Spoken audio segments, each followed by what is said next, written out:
Hello and hello all, welcome to our review, mostly my review of The Dirt, the Motley Crue... Biopic? Ugh, you Brits. Well, what would you call it? Fucking clip film. Holy shit. It's the Motley Crue biopic, also known as, I forgot what the rest of the book, there's a bunch of...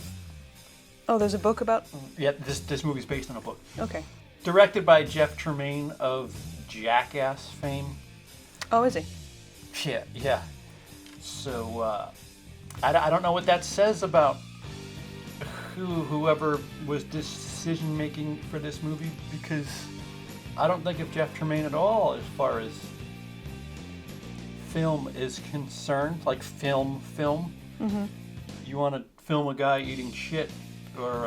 I mean, this film has its fair amount of antics, so maybe that's why. Maybe. All right, so Motley Crue is infamous. They're infamous for their partying ways, and you know, that is shown to a certain degree. Mm-hmm. But at the same time, the band experienced quite a bit of heavy stuff that could anchor any movie if you take away the antics. You said this was like an R-rated version of Bohemian Rhapsody. Mom. You had a little thing that was bothering me. What'd you say? What? You said it was like the R-rated version of Bohemian Rhapsody. Yeah, but that's not a compliment from me. No? This is our third biopic that we've watched in less than half a year. Mm-hmm. And the one that sticks with me is the fucking one about black metal and doesn't really talk about the music that much. I mean, to be fair, it would be very hard not to remember a film like that. Two fucking people die in this Motley Crue story. Do they? Oh yeah, there's three. There's the car crash. Spoilers. Spoiler. This is based on shit that really happened. By the way, Motley Crue, all producers in this movie, fuck you. The Bohemian Rhapsody thing comes through again. The only band member that was causing a hard time was the one that isn't alive to be here and have a producer credit. Interesting. I'm going on Bohemian Rhapsody right now. I'm sorry. What has Queen done since he died? Adam Lambert does things. They're a fucking cover band. They do. Hey, remember when we had that other guy with us? Anyway, here's Wonderwall. Yeah. God damn it! I hate you. Yeah, no. Don't sell us that story that you're worth. This isn't about Bohemian Rhapsody. This isn't about Queen. But fuck that movie. Same thing here. I'm assuming they were a little soft in parts, due to the fact that they had yes men as producers, also known as people that were affected by this story. Do you know how the thing was funded? No. No? No. I'd like to know that. That would be interesting. Well, anyway, so Vince Neil famously murdered, vehicular manslaughtered somebody in a car. Nikki Sixx famously died while on heroin, or because of heroin, or heroin. And then Vince Neil's daughter gets cancer. What was her name? Skylar? Something? I don't know. See, it shows how much they paid attention to that shit. They are, each of those moments are literally passing scenes. But like that seems to be the theme of the movie, where it's just like, hey, here's Ozzy, he's gonna sniff ants and drink his own piss, and then, oh, by the way, here's the thing where you know they like it's just so, like, it seemed like they had to cover, all right, here's the 50 things that we want to cover, make sure you get it in the movie. There's no fucking flow to this movie. It's just thing that happened. Oh, by the way, this person's dead. Oh, and here's Home Sweet Home, and fucking, like, it's just so sloppy. It's. See, I thought they were trying to do a Wolf of Wall Street thing. Like, the way they skipped over rehab was a bit like, I don't know, how Leo says, you don't want to hear the boring stuff, so yeah, hookers and cocaine. Yeah, they do similar stuff to Wolf of Wall Street and things like it, where they break the fourth wall a bunch and have multiple narrators, also known as producers. Yeah, that was interesting. I haven't seen that in film before. Interesting touch, like, oh yeah, it was cute in the beginning where don't worry about him, let's talk about me, and then, you know, they all have their different intros and stuff, you just don't care about anybody. It's just they're doing debaucherous things are happening. The difference with you brought up Wolf of Wall Street, I didn't even make that connection, is you kind of, if you don't care about him, you care about the decisions he's making and who it's affecting. Yeah. I don't give a fuck about anything that's going on with this band and who it's affecting and any of that shit. What did we see of them growing that I never thought of them as brothers? There's nothing that happened in the movie that said, you know what, these people really depend on each other. It's just Yeah, they so have a lot of fucking debauchery messy. together. I guess that's that's bonding. You're my brother. We fucked those 4 chicks together that one time. Remember? Because it was in that one scene, and then that kid died two scenes later. Remember that? Oh man, we have good times. It's just all over the place. There's no investment in any character. It's just a series of events as told by Motley Crue. I'm starting to think all biopics have this kind of strict formula. Patrick H. Willems does a brilliant video on the subject. This is like that for the ADHD audience, like personified. But like there's nothing to give a shit about. So you have to be on cocaine to watch this movie. I guess. What is it called? Zombie dust? Whatever the fuck. Yeah. Where it's cocaine mixed with not Xanax. halcyon? Halcyon, yeah. What the fuck?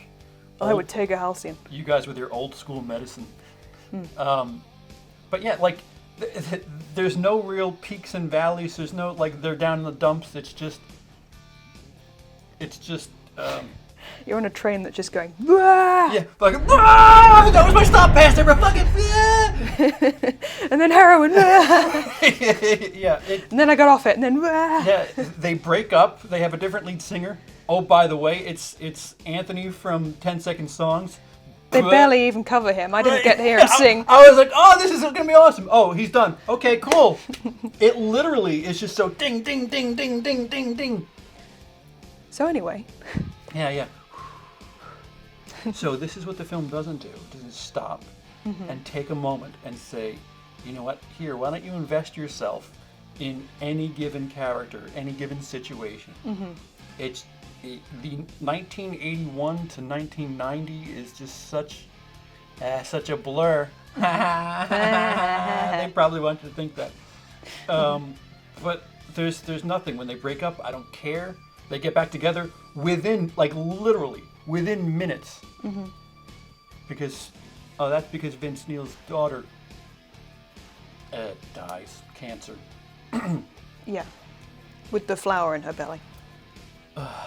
Yeah, in the movie's defense, they do slow it down for child death. Yeah, they make that concession. At least a good second there. But like so, and then like they get back together right after that. And if I'm forgetting things, like it felt like a carnival ride, like Motley Crue the carnival ride. And it's like here's the thing that happened. Here's the thing that like you said that already. You're on rails. Like the train thing I said before. Yeah, I didn't. You said train. I didn't say anything about a carnival. When you're like, oh, the Hall of Presidents. There's Lincoln. It's a thing that goes fast. Yeah, well, yeah. There's no stopping. It's just like, oh, there's. Look, the fairground rides do in fact stop. Fairground. Yeah, you gotta get on new passengers. You go around in a circle. See, now we're like the movie at this point. You just go around in circles. Well, not circles. You do the tour. You don't stop, and you just kind of roll past something like, oh, look at that. That was Ozzy sniffing ants. We're never going to see him again, but okay, cool. Sounds like something he'd do. Apparently that happened. Oh, look, Vince Neil killed somebody. We're not going to talk about that again. He's going to jail for 30 days, and he's back. And I think it was 19, wasn't it? Oh, yeah, 19 because something. Good behavior. What was the name of the guy they chose to disinclude? One of their managers, I think. Oh, yeah, that was strange. Yeah. I don't remember. Stranger when the original Motley Crue is behind this movie. Why didn't they get to include him? They explain it in the movie, and I forget. All I remember was it's shit, but there you go, he's not in it. Yeah, I don't remember. I said somebody was talking in my ear when that happened. Ironic. Who was it? So if you're a fan of the behind the music, if you're a fan of the book, steer clear. If you're a fan of rock biopics, I don't know, maybe. As someone who wasn't familiar with the band, it was kind of interesting. Interesting things happen, sure. But I mean, I could put a YouTube video on and save it 80 minutes. Yeah, and I don't have the behind the music thing for reference, so you're probably right. It probably was better. All right, so you have no knowledge of the band. Were you invested at all in anything? I mean, I suspected they would go on the rock and roll, drugs, and all that business. I kind of saw that coming. Yeah, it was no, this is Spinal Tap. Oh, Christ, don't you dare say that. No, it's not This is Spinal Tap. You know, that would have been fun if it like the tone, there's another, the tone that is just all over the place. I think that has something to do with it.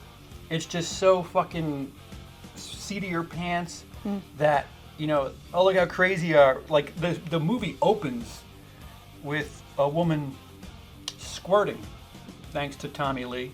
Like, literally. That was piss. I'm pretty sure that was piss. Well, anyway. You piss right after it. Regardless, that's what the film opens with, is a woman either coming to climax or deciding to pee during a tryst. And then titles. Yep. It's just, you know, foot on the pedal from there out. And that isn't good if you're trying to tell some serious shit there in the middle. The tone is all over the place. Yeah, which amusement park attraction is it most like? I don't know. A bad one. A fast one. Lest we Zombie forget, Dust, it was the ride. No, you know, I like their music. It doesn't get the Bohemian Rhapsody treatment where they show you how they do We Will Rock You, and it's just like, cool. It's not really good for singing along either. No. I knew one song, the Home Sweet Home one, and they don't play it for that long. Yeah. It's not. And the piano thing is like a little thing in passing that they do in the studio, and it's just like, all right, well, anyway, here's Wonderwall. Here's Wonderwall. Yeah, Vince Neil comes in and... There was one scene I liked when they're getting on stage, they have an accident with a drum kit, they start a fight, and then the crowd comes around to them. Yeah, that's their first gig or something like that. Yeah, you're right. Which I'm sure is exactly how it happened. Again, strikingly similar to the Bohemian Rhapsody, oh, I had an accident with a mic stand, and now this is what I do. Yep. Yeah, no, it's, as a Motley Crue fan, it's disappointing. It is not to Motley Crue as Bohemian Rhapsody is to Queen. And it's certainly not as Bohemian Rhapsody is to Freddie Mercury, because... Yeah, the folks from Motley Crue have stakes in this movie, and apparently were consultants. That makes sense. It's not like they shied away from some debauchery stuff, but man, they got clean after 1990. Yep. And nothing else happened ever again. Do you remember the way the film ends? It just says they performed their last concert in 2015. And I thought we'd get some little follow-ups on each band member, but nope, credits. Yeah. They tried to do some in-depth character thing with, what's his name? Exactly. Six? And his and his mother. It was oh yeah. The chasing ghosts thing. Yeah, that is frustrating, because Nikki Sixx was probably the most tormented of the four.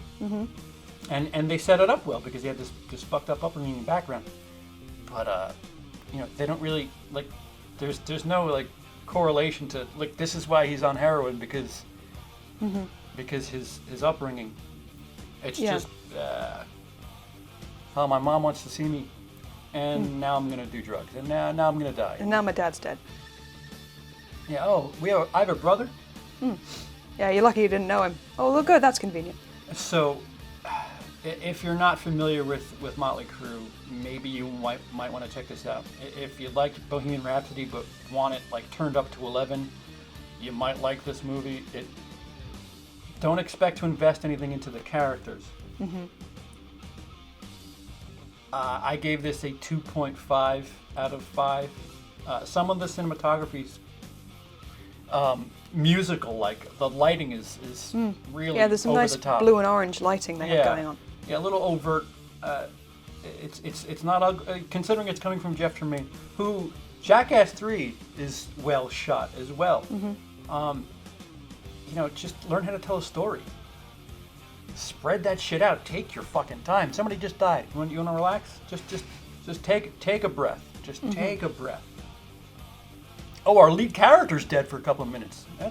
By the way, how the fuck did the news get hold that he was dead for 2 minutes and then report it? Get the fuck out of here. And the guy in the ambulance is like, no, we gotta... This is Nicky Six. We gotta save him. Black guy. And then they high five when he comes back. Yeah. With what? 2 things of adrenaline to it's the a heart? fucking- That's twice as much as Uma Thurman needed in Pulp Fiction. Yeah. That's how badass Nicky Six was. He needed 2 adrenaline shots. Yep. Again, collaborators on the project. No, make sure that it says we all have 8-inch dicks and I thought you were going to say AIDS. we overcame AIDS. Yeah, the behind the music is probably on YouTube. If not, I think you could rent it or pay for it or something. The behind the music is 48 minutes. Way better, way more tone centric, focused. It covers the debauchery stuff and then gets serious when it needs to be serious. Yeah. You weren't well invested. What's your score? Out gems. of 10? Okay, out of 10, then I'll cut it in half. I give it like a 5. That's a 2.5. I wouldn't turn it off if it was on, but... Yeah, of course. It's like It wasn't- cocks and shit all over the place. Yeah. It wasn't remarkable, but it kept my interest. It was pretty. The colors were pretty. You could do better. If you want a true biopic and you don't care too much about the music, again, Lords of Chaos is your interesting movie so far. That's competing with Bohemian Rhapsody and The Dirt. Lords of Chaos is my favorite music biopic in a while. In recent years, yeah. And I can't tell you about any of the music. I've been CP. Yes, he has. Tell him who you've been. I've been CP's wife, and I have a channel somewhere, but who cares? Bye. Bye.